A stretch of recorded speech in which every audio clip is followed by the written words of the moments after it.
നമസ്കാരം. എന്നും വിവാദങ്ങളുടെ നായകനായിരുന്നു മന്ത്രി ശ്രീ കെ.ബി. ഗണേഷ് കുമാർ. ഇപ്പോഴും അതിനൊരു മാറ്റവും വന്നിട്ടില്ല.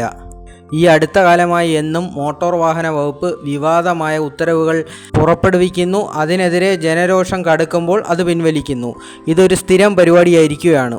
ഇത്തരത്തിലൊരു സംഭവം തന്നെയാണ് ഈ വീഡിയോയിലും പറയുന്നത്. ഇപ്രാവശ്യത്തെ സർക്കുലറിന് 24 മണിക്കൂറിൻ്റെ ആയുസ് പോലും ഇല്ലായിരുന്നു.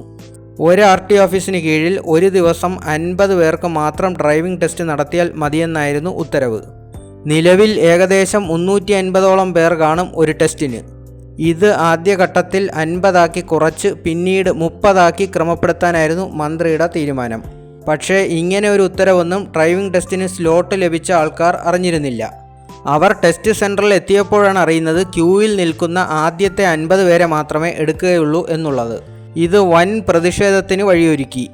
പലയിടത്തും ഉന്തും തള്ളും ലാത്തിചാർജും വരെ ഉണ്ടായി. ഒടുവിൽ പ്രശ്നം കൈവിടുമെന്ന് കണ്ടപ്പോൾ അന്നേ ദിവസം 11:30 തന്നെ ഈ ഉത്തരവ് റദ്ദാക്കുകയും എല്ലാ പേർക്കും ടെസ്റ്റ് നടത്തുകയും ചെയ്തു. MVD എന്ന മനുഷ്യനെ വേല വയ്ക്കുന്ന ഡിപ്പാർട്ട്മെൻറ്റിനോട് ചോദിക്കാനുള്ളത് എന്തിനായിരുന്നു ഈ പ്രവർത്തനമൊക്കെ നടത്തിയത് എന്നുള്ളതാണ്. ഇതിൽ മന്ത്രിയുടെ ഉത്തരം വളരെ വിചിത്രമാണ്. കൂടുതൽ ലൈസൻസ് കൊടുക്കുന്നതുകൊണ്ടാണ് കൂടുതൽ റോഡപകടങ്ങൾ ഉണ്ടാവുന്നത് എന്നതാണ് അദ്ദേഹത്തിൻ്റെ വാദം. എന്നാൽ ഇതിനോട് യോജിക്കാൻ പ്രയാസമാണ്.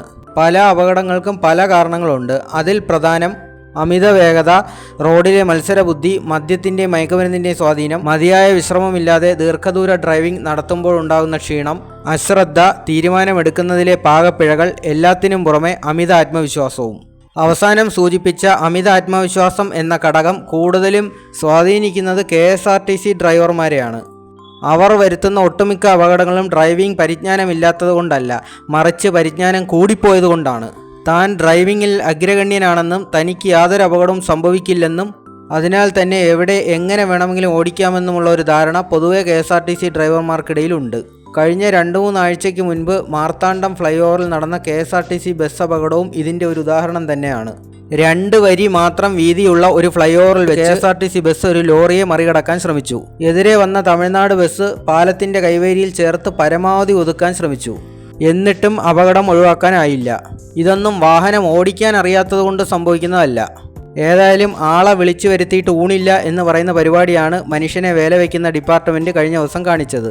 ഇനിയും നമുക്ക് പലതും കാണേണ്ടിയും കേൾക്കേണ്ടിയും വരുമെന്ന് പറഞ്ഞുകൊണ്ട് തൽക്കാലം നിർത്തുന്നു. Thank you.